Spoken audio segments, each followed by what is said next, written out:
Kali ini admin coba menyampaikan pidato Menteri Pendidikan, Kebudayaan, Riset, dan Teknologi, Nadiem Makarim, pada Hari Pendidikan Nasional 2024. Apakah pidato ini menjadi pidato akhir dari Mas Menteri di akhir jabatannya? Untuk kalian yang setuju dan tidak setuju silahkan tuliskan di kolom komentar. Terlepas dari itu semua pendidikan di negeri ini harus tetap berjalan ke arah yang lebih baik. Namun, meskipun dihadapkan pada berbagai tantangan, pidato menyoroti respons yang tangguh dan kreatif dalam menghadapi pandemi COVID-19. Pandemi ini tidak hanya mengganggu proses pembelajaran, tetapi juga menjadi titik balik yang mengakselerasi perubahan dalam pendidikan.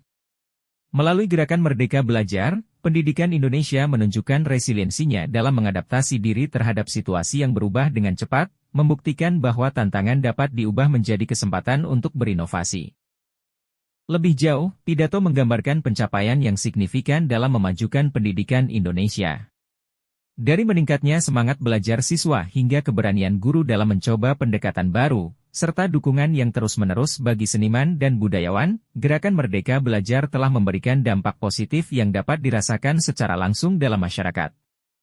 Hal ini menunjukkan bahwa perubahan yang dilakukan tidak hanya bersifat teoritis, tetapi juga memberikan manfaat yang nyata bagi semua pemangku kepentingan pendidikan. Pidato tersebut lebih menekankan pada kesadaran akan tantangan internal dalam memperbaiki sistem pendidikan, tanggapan terhadap perubahan, serta pencapaian dan harapan dalam mengembangkan pendidikan di Indonesia. Hal ini menunjukkan bahwa pendekatan yang diambil adalah untuk memperbaiki aspek-aspek intrinsik pendidikan Indonesia secara keseluruhan. Kesadaran akan tantangan internal dan upaya untuk mengatasi permasalahan domestik adalah langkah penting dalam memperbaiki sistem pendidikan secara menyeluruh. Dengan fokus pada evolusi gerakan Merdeka Belajar dan perubahan internal dalam pendidikan, pidato tersebut menggambarkan upaya yang berkelanjutan untuk memperbaiki pendidikan Indonesia dari dalam.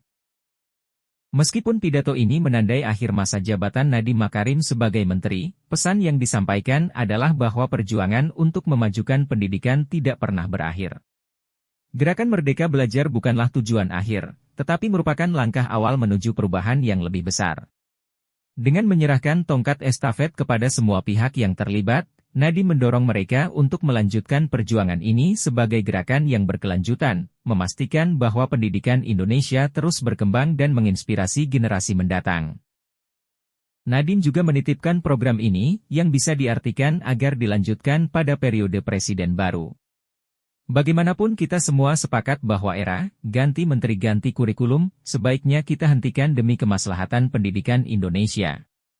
Tahun 2024 kurikulum Merdeka baru saja menjadi kurikulum nasional sehingga dan semoga menteri yang baru tidak buru-buru untuk mengambil langkah pendek untuk mengganti lagi kurikulum yang sudah ada dengan alasan yang belum tentu mengakomodasi kepentingan pendidikan. Demikian ringkasan pidato Mas Menteri pada peringatan Hari Pendidikan Nasional 2024 yang ingin mempertahankan kurikulum yang sudah ada meskipun ada slogan ganti menteri ganti kurikulum. Setuju atau tidak setuju silahkan ketik alasan Anda di kolom komentar. Terima kasih, mari kita dukung agar pendidikan kita lebih baik di masa-masa yang akan datang dimulai dari kontribusi kita terhadap pendidikan. Kontribusi sekecil apapun akan sangat berarti tentunya.